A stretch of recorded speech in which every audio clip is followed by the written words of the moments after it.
Hello, I'm Steve Weber, the host of Essential Book Drop. We're featuring our top 3 new releases that you can see and download at essentialbookdrop.com. Happy Monday, everyone. It's November 3rd, 2025. With me, as always, is my co-host and my bookworm sidekick, Cassandra. Good morning, Cass. Good morning. Ready to jump in? We've got a really interesting mix today. Yeah, we do. On the surface, they seem pretty different, right? A literary giant, a figure skating icon, and a pop music legend. Right.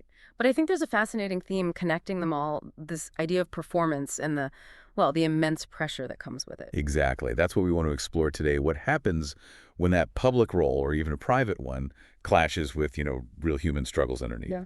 So let's start with a really deep dive into that. A literary and psychological portrait.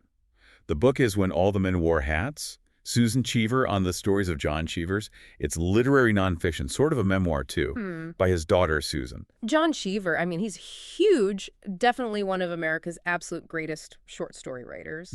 He won the Pulitzer, the National Book Award, the works. For sure. But this book isn't just about celebrating the writing, is it?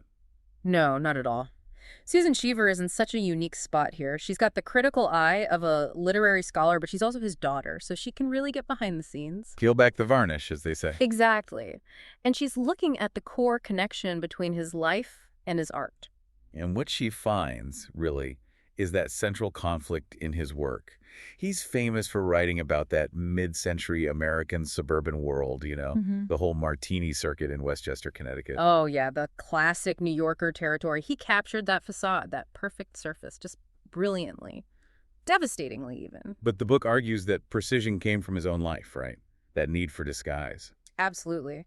His stories are full of that quiet desperation, the loneliness, the feeling that something's not quite right behind the perfect exterior. The manicured lawns and the cocktail parties. Right. And his writing style often feels a bit detached, observational. When you learn about his life, it just clicks. It makes total sense. Because that tension in the fiction, that sense of life constantly fraying around the edges, that was his life. The memoir lays out the struggles that really fueled his writing. The heavy drinking, the alcoholism. The depression, too, and maybe most significantly, his struggle with being a closeted bisexual man, especially in that era. That was incredibly difficult, dangerous even. Utterly suppressed. And the book makes the case that this need for secrecy, the emotional repression that society demanded of him as this suburban husband and father figure, directly fed into the intensity of the fiction. That fear of being found out, it kind of became the engine driving his stories. He turned anxiety into art. Think about The Swimmer. That story just blows me away every time. Oh, yeah. Nettie Merrill swimming home through everyone's pools. It starts out so summery and joyful, but it turns into this dark, almost surreal journey through his own life, his failures, the drinking. It's a masterclass. And it connects his hidden life, the drinking, the affairs, straight to the page. And Susan Cheever doesn't pull any punches. It's definitely not, a hagiography. No, she's very clear about his flaws. As a husband, as a father, she's candid about the pain he caused, but also seems to understand that that pain was somehow tangled up with his genius. His unique insight into that whole post-war American male experience. Right. She sees it all as connected, the flaws, the secrets, the brilliance. So if you really want to understand the inner conflicts of that specific time in American history, Cheever's your guy. And this book is like the map to his inner world. It gives you this incredible context for how trauma, how identity conflict can get channeled sometimes destructively, obviously, into creative work. Okay, so that private struggle hidden behind literary success. It's a really interesting contrast to our next subject, someone whose struggles played out very, very publicly. Under the brightest spotlights imaginable, really. Let's move from the quiet suburbs to the glare of the ice rink. Our second book today is Bobek, The Wild One. This is a sports biography by Todd Fisher and Caden Ferrigno. Nicole Bobek. Wow. If you watched figure skating in the 90s, you remember her. She was called the Wild Child for a reason. Totally unforgettable. Wow. She had this raw talent, this charisma. She wasn't your typical prim ice princess at all. No. She was graceful, sure, but also rebellious, defiant. She really shook things up. That perfect mix of artistry and athleticism, the energy, the big jumps, the ponytail, the sequins. And that famous wink to the judges. Right. She was a huge star. And the book apparently dives right into that contrast. Yeah. The dazzling performer on the ice versus the chaos and complexity going on inside. And that's what makes it compelling, I think. It's described as being told in her own voice, honest, raw, defiant. It's not glossing over anything. So it really traces that whole arc, from the early Olympic dreams to the public downfall later on. Yeah, it gets into the really tough stuff. The identity struggles, the immense pressure from the public, from herself, addiction issues. And here that theme of performance pressure just becomes brutally literal, doesn't it? Figure skating demands absolute perfection on demand. Cold perfection, yeah. While off the ice, she's dealing with all this personal turmoil. It's fascinating, that disconnect you sometimes see in elite athletes. The incredible physical discipline needed for, say, a triple axel. But maybe not the same tools or support for the emotional discipline needed to navigate life under that kind of scrutiny. And the book doesn't shy away from the consequences, right? The courtroom headlines, the criminal charges. No, it confronts them. It sounds like she takes accountability, which is key. And that transparency is probably what makes it powerful. It's less about just celebrating medals and more about documenting survival. Exactly. It sheds light on how those high-pressure sports environments can sometimes encourage athletes to suppress emotional problems, see them as weaknesses. Instead of things that need real attention and help. So, connecting back, Bobek's story, ultimately it seems to be one of resilience. Finding her way back, not necessarily to Olympic glory, but to a sense of peace. After paying a really high price for just being fiercely herself, even when that led to trouble. It's a really important look at the mental health side of being a young, famous athlete. We saw Cheever's retreat inward. Masked by literary success. Yeah. With Bobek, it was this very public explosion, which then forced this reckoning. A necessary reckoning, it sounds like. A tough look at the human cost of that seemingly superhuman performance. Definitely. Okay, let's pivot one more time.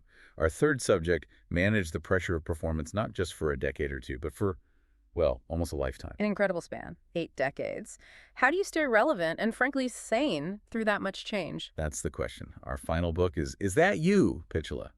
An autobiography with the one and only Petula Clark. Petula Clark. Just legendary. An international superstar and still performing in her 90s, which is just mind-blowing. The stats alone are staggering. Over 68 million records sold. One of the best-selling female artists ever. This isn't so much about a dramatic downfall, but more about incredible endurance. And adaptation, right. Surviving and thriving through enormous shifts in music and culture. Absolutely. The book covers so much ground. We know the big 60s hits like Downtown, that's practically an anthem for the decade. Don't Sleep in the Subway, another classic. But her career started way, way before that. She was a child star during World War II. Yeah, singing for the troops during the Blitz. Imagine that.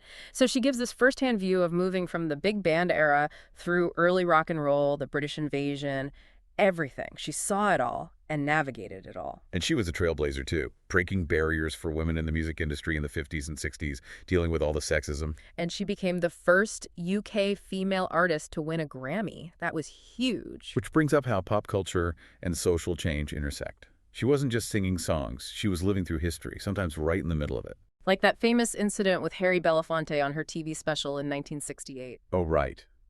The book details that. It does, and it's such a significant cultural moment. During a song, she just casually, spontaneously touched his arm. A completely normal human gesture. Totally innocent. Yeah. But it caused this massive controversy. The sponsors apparently freaked out, wanted it cut from the broadcast. Because in 1968 America, with all the civil rights tension, the simple image of a white woman touching a black man's arm on national TV was considered radical. Explosive, even. It challenged all those unspoken racial lines in television. Wow. It really highlights the pressure inherent performance back then, even in a simple gesture. Exactly. She wasn't trying to make some big political statement in that moment. She was just being natural. And her naturalness became this flashpoint. So, looking across these three figures, Cheevers, Bobek, Clark, you see such different ways of handling that performance pressure. Totally different. Cheever retreated inward, transformed his conflict into this cool, brilliant art. Bobek kind of exploded outwardly, very publicly, before finding her resilience. And Clark, she endured, adapted, navigated decades of cultural change with this incredible longevity. So the common thread is maybe that the price of performance, literary, athletic, musical, whatever, It always involves some kind of personal cost, some sacrifice. I think that's right. And these books really show the different ways people reckon with that cost and how they try to, ultimately write their own story. 3 fascinating looks at the person behind the performance. Great stuff in these sources this week. Really insightful. Gets you thinking about what goes on behind the curtain. Well, thanks for joining us today. And if you want to take a look at any of these books, visit us at essentialbookdrop.com, and you'll have all the links right there. Cass, we'll do it again tomorrow. Sounds good. Farewell for now. Until then, keep on opening new worlds with great new books. And whatever you do, remember this. When you read, Your mind becomes its own kingdom.